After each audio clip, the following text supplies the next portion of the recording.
Sebelumnya saya izin perkenalan, nama saya Helmi Ilham Nabila. Nah, di sini saya membuat video pembelajaran untuk teman-teman semua. Nah, nanti teman-teman bisa melihat ya video ini seperti apa. Hai teman-teman, selamat datang di video pembelajaran saya. Nah, nanti kita akan belajar bersama-sama ya di sini. Nah, di dalam video pembelajaran ini, kita akan membahas mengenai SPLDP. Ayo, apakah teman-teman sudah tahu belum mengenai SPLDP? Kalau belum, cus, kita belajar bersama-sama. Nah, teman-teman, sebelum nanti kita belajar mengenai SPLDP, nanti kita akan membahas dulu mengenai kompetensi yang ada di dalam video ini. Nah, teman-teman, kita ketahui dulu ya mengenai kompetensi dasar pada video ini. Yang pertama, menjelaskan sistem persamaan linear dua variabel dan penyelesaiannya yang dihubungkan dengan masalah kontekstual. Yang kedua, menyelesaikan masalah yang berkaitan dengan sistem persamaan linear dua variabel. Selain itu, di sini ada indikator dalam pembelajaran. Yang pertama, membuat model matematika dari masalah sehari-hari yang berkaitan dengan sistem persamaan linear dua variabel. Yang kedua, menyelesaikan model matematika dari masalah yang berkaitan dengan sistem persamaan linear dua variabel. Nah, teman-teman, di dalam kompetensi juga di sini ada tujuan pembelajaran. Yang pertama, mampu membuat model matematika dari masalah sehari-hari yang berkaitan dengan sistem persamaan linear dua variabel. Yang kedua, mampu menyelesaikan model matematika dari masalah yang berkaitan dengan sistem persamaan linear dua variabel. Nah, apakah teman-teman sudah siap untuk belajar mengenai SPLDP pada video ini? Oke teman-teman, sudah saatnya nih. Yuk kita belajar mengenai SPLDP pada video ini. Baik teman-teman, yang ke-1 nanti kita akan membahas dulu mengenai konsep SPLDP. Nah, teman-teman mau tahu nggak nih? Nah, teman-teman, yuk kita ketahui apa sih itu SPLDP. Nah, jadi SPLDP itu ya, atau sistem persamaan linear dua variabel, adalah sistem yang memuat dua buah persamaan, di mana masing-masing persamaannya memuat dua buah variabel berderajat 1 dengan tanda sama dengan. Nah, teman-teman, setelah kita mengetahui tentang apa itu SPLDP, nah, di sini juga kita akan membahas mengenai ciri-ciri SPLDP. Nah, apa sih ciri-cirinya? Nah, yang ke-1 di sini bahwa kedua variabel tersebut berderajat 1. Jadi, ketika ada variabel di SPLDP, baik maupun XY maupun AB, jadi dia masing-masing variabelnya itu berderajat 1. Nah, yang kedua menggunakan tanda sama dengan. Nah, dalam SPLDP pastinya namanya juga ada sistem persamaan. Jadi persamaan itu menggunakan tanda sama dengan gitu ya. Nah, yang ketiga di sini memiliki dua variabel. Seperti yang tadi disebutkan bahwa kita dapat menggunakan dua variabel, baik AB maupun XY maupun MN, itu bisa disesuaikan dengan teman-teman maunya apa gitu. Yang penting di sini bahwa di SPLDP itu dia memiliki dua variabel. Baik teman-teman, setelah kita membahas mengenai konsep SPLDP, yang di dalamnya tadi ada pengertian SPLDP dan juga ada ciri-ciri SPLDP, selanjutnya kita akan membahas mengenai penyelesaian dan penerapan SPLDP dalam kehidupan.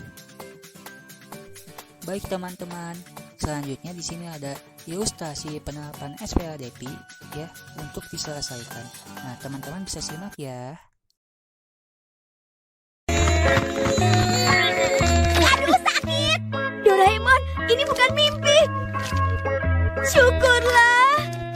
Tahun ini hadiah tahun baru dari ayah 10.000 yen. Bagaimana kalau ditabung saja, Nobita? Simpan di buku komik ini. Aku benar-benar tidak menyangka dapat segini. Iya, aku juga. Nah, enaknya dipakai untuk apa ya? Tunggu. Aku ingin beli mainan remote control, lalu soft game yang baru, atau card game ya. Kalau diberikan semua itu, uangnya langsung habis. Tapi kalau tidak dipakai sama sekali, jadi tidak asik. Zaman sekarang, Nobita, kamu ini selalu saja.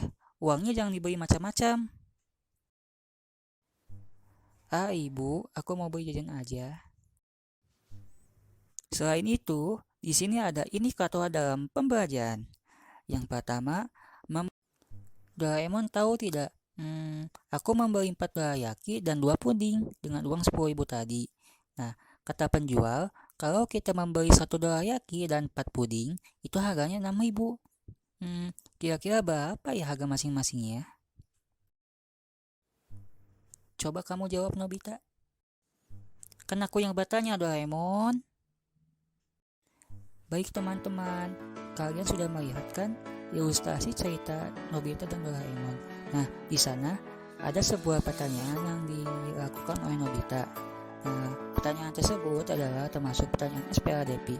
Mengapa? Karena di sana ada 2 buah pertanyaan yang dikatakan oleh Nobita. Nah, baik teman-teman, yuk kita selesaikan pertanyaannya. Baik teman-teman, untuk menyelesaikan soal tersebut, kita akan menggunakan metode substitusi. Nah, langkah pertamanya yaitu adalah membuat pemisahan atau model matematika. Nah, kita misalkan dulu X itu untuk dorayaki dan Y untuk puding. Nah, bagaimana model matematikanya? Karena tadi Nobita membeli 4 dorayaki dan 2 puding, maka kita bisa tuliskan di situ 4 dorayaki dan 2 puding harganya 10.000. Nah, kata penjual juga bahwa harga 1 dorayaki dan 4 puding harganya 6.000. Nah, kita bisa tuliskan di sana ya. Nah, setelah itu kita ganti dorayaki itu dengan X dan puding dengan Y sesuai dengan bentuk pemisahan di atas. Nah, kita bisa tuliskan di situ untuk bentuk aljabarnya yaitu 4X ditambah 2Y sama dengan 10.000. Itu untuk persamaan 1, dan persamaan 2-nya ada X ditambah 4Y sama dengan 6.000. Nah, Nobita penasaran berapakah harga 1 dorayaki dan 1 pudingnya? Maka kita bisa tuliskan di sana, ditanyakan harga 1 dorayaki dan 1 puding. Oke, baik. Setelah kita menyelesaikan langkah yang ke-1, kita akan masuk ke langkah yang kedua. Nah, setelah tadi kita membuat model matematika, kita di sini akan mengubah persamaan. Persamaannya itu adalah X ditambah BY sama dengan C ya, menjadi X sama dengan negatif BY ditambah C. Nah, kita akan mengubah bentuknya supaya nanti kita bisa mensubstitusikan atau memasukkan persamaan tersebut ke persamaan yang lain. Nah, supaya lebih mudah, kita mencarilah persamaan yang paling mudah. Nah, maksudnya di sini kita cari persamaan yang mudah yang kita bisa ubah bentuknya. Kita bisa mengubah bentuknya, kita pilih ya. Untuk persamaan yang kita pilih adalah persamaan kedua, karena di situ kita bisa lebih mudah untuk mengubahnya. Nah, jadi bentuk setelah pengubahannya jadi asalnya kan X ditambah 4Y sama dengan 6.000. Nah, kita ubah bentuknya menjadi bentuk X sama dengan negatif BY ditambah C, menjadi X sama dengan negatif 4Y ditambah 6.000. Nah, itu menjadi bentuk yang lebih sederhananya untuk nanti kita lakukan ke langkah selanjutnya. Baik teman-teman, setelah kita menemukan langkah yang kedua, yaitu adalah menemukan bentuknya, kita masuk ke langkah yang ketiga. Nah, di langkah ketiga ini kita akan mencari nilai Y. Caranya itu kita substitusikan bentuk yang sudah didapat, yaitu adalah X sama dengan negatif 4Y ditambah 6.000 ke dalam persamaan 1. Nah, persamaan satunya yaitu adalah 4X ditambah 2Y sama dengan 10.000. Nah, kita tinggal mengganti saja nilai X yang ada, kita ganti dengan negatif 4Y ditambah 6.000. Nah, jadi kita tinggal ganti ya, situ 4 dikali negatif 4Y ditambah 6.000 ditambah 2Y sama dengan 10.000. Nah, kita tinggal kalikan saja ya. Jadi 4 dikali negatif 4Y negatif 16Y. 4 dikali 6.000 24.000. Nah, ditambah 2Y sama dengan 10.000. Setelah itu kita tinggal jumlahkan yang ada variabelnya. Nah, di situ ada negatif 16Y ditambah 2Y. Nah, jadi kan negatif 14Y ditambah 24.000 sama dengan 10.000. Nah, setelah itu di masing-masing ruas kiri dan kanannya, setelah itu kita kurangi 24.000. Nah, supaya nanti di ruas kiri hanya menyisakan satu suku, yaitu koefisien dan variabelnya saja. Dan di sebelah ruas kanan itu ada yang dinamakan dengan konstanta. Nah, setelah itu kita mendapatkan yaitu adalah negatif 14Y sama dengan negatif 14.000. Nah, setelah didapat itu kita bisa langsung saja membagi gitu ya. Jadi Y sama dengan negatif 14.000 dibagi negatif 14 didapat, maka Y sama dengan. Untuk selanjutnya kita akan masuk ke langkah yang keempat. Nah, di langkah yang ketiga tadi teman-teman sudah menemukan nilai Y-nya ya. Nah, nilai Y-nya adalah 1000. Nah, untuk selanjutnya kita akan mencari nilai X. Nah, bagaimana cara mencari nilai X? Nah, di sini kita tinggal memasukkan nilai Y sama dengan 1000 ke dalam salah satu persamaan. Nah, kita akan pilih salah satu persamaan, yaitu adalah persamaan 2. Nah, di sini kita tinggal masukkan saja atau mengganti nilai Y-nya dengan 1000. Nah, di persamaan 2 yaitu adalah X ditambah 4Y sama dengan 6000. Nah, di sini kita tinggal ganti nilai Y-nya dengan 1000. Nah, jadi kan X ditambah 4 dikali 1000 sama dengan 6000. Nah, di sini kan X ditambah 4 kali 1000 adalah 4000. Jadi X ditambah 4000 sama dengan 6000. Setelah itu kita tinggal mengurangkan saja di kedua ruasnya, itu dikurangi 4000 masing-masing ya. Jadi X ditambah 4000 dikurangi 4000 sama dengan 6000 dikurangi 4000. Nah, kita dapatkan nilai X nya adalah 2000.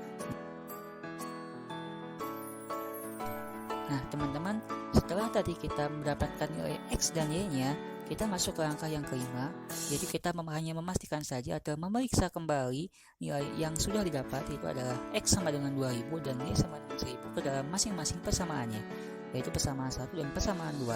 Nah, jika ketika kita buktikan atau periksa itu kita betul atau benar ya, maka dapat dipastikan bahwa nilai X dan Y tersebut adalah benar.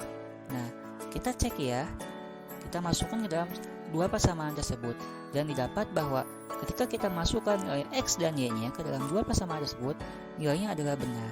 Nah, dapat dipastikan bahwa X dan Y-nya adalah betul. Nah, kita simpulkan di sini bahwa setelah tadi kita mendapat nilai X sama dengan 2000 dan Y sama dengan 1000, kita dapat pastikan bahwa maka harga satu dorayaki sama dengan 2000 dan harga satu puding sama dengan 1000. Nah, bagaimana teman-teman? Mudah kan dalam menyelesaikan soal tersebut? Baik teman-teman, terima kasih ya telah menonton video pembelajaran saya. Tetap semangat dan terus belajar. Wassalamualaikum warahmatullahi wabarakatuh.